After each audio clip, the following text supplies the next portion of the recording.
Le Point Bourse vous est présenté par Bourse Direct.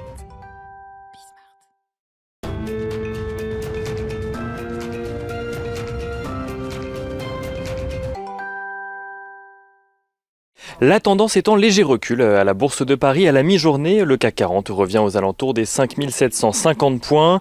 Les investisseurs qui ont pu prendre connaissance hier soir des minutes de la Fed suite à sa réunion de politique monétaire de fin janvier. Dans son compte-rendu, celle-ci insiste sur le ton accommodant de sa politique en indiquant faire abstraction des facteurs temporaires affectant l'inflation. Les minutes ne font pas mention de changements substantiels de la politique monétaire de la Fed à court terme, ni de réduction d'achat d'actifs à venir. La Fed préfère insister sur le temps qu'il faudra à l'économie américaine pour atteindre les objectifs qu'elle s'est fixés.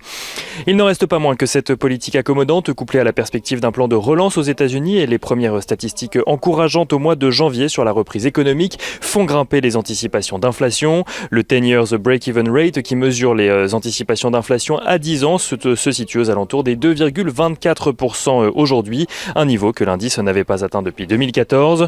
Les rendements américains progressent à la mi-journée. Le rendement à 10 ans se situe aux alentours des 1,29%, tandis que le rendement à 30 ans progresse aux alentours des 2,06%.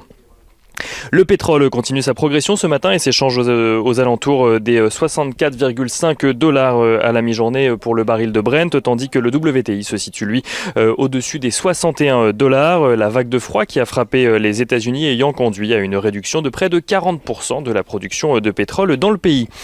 Du côté des valeurs à suivre à présent à la Bourse de Paris, elles sont nombreuses aujourd'hui puisque de nombreuses entreprises du CAC 40 mais aussi d'autres entreprises publiaient leurs résultats. Capgemini tout d'abord prend la tête du CAC 40 après avoir bien résisté en 2020.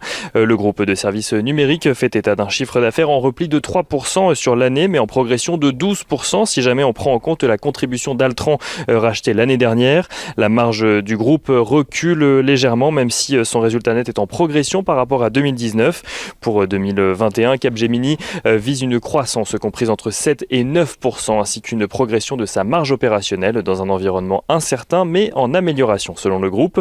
Atos, son concurrent, annonce de son côté avoir vu ses marges reculer sur l'ensemble de l'année à cause de la crise sanitaire. Le groupe anticipe un retour à la croissance pour 2021 dès le second semestre, avec notamment une croissance de chiffre d'affaires estimée entre 3,5% et 4%.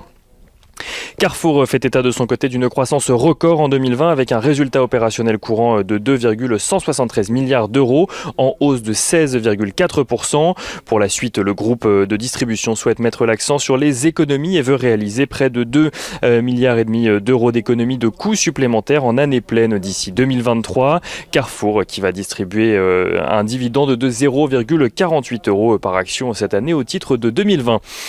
Orange annonce un résultat en ligne avec ses objectifs, avec même une légère croissance de chiffre d'affaires. L'opérateur vise pour 2021 un EBITDA stable négatif et annonce verser un dividende de 90 centimes par action.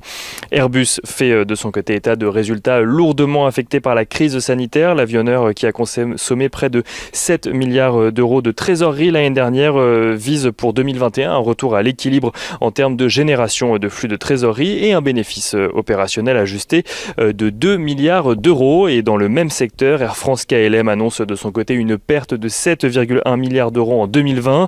Le chiffre d'affaires de la compagnie qui chute de près de 60% à cause de la pandémie. Air France qui estime que le premier trimestre 2021 restera difficile et que la visibilité reste limitée pour la reprise. Et on finit avec Bouygues qui fait état d'une baisse de 9% de son chiffre d'affaires en 2021, tandis que son résultat opérationnel courant recule à 1,2 milliard d'euros. Le groupe voit cependant son activité se redresser au second semestre et dépasser même le second semestre 2019. Bouygues qui en profite pour annoncer qu'Olivier Roussat, actuellement directeur général délégué, prendra la direction générale de l'entreprise, tandis que Martin Bouygues conservera la présidence donc de Bouygues.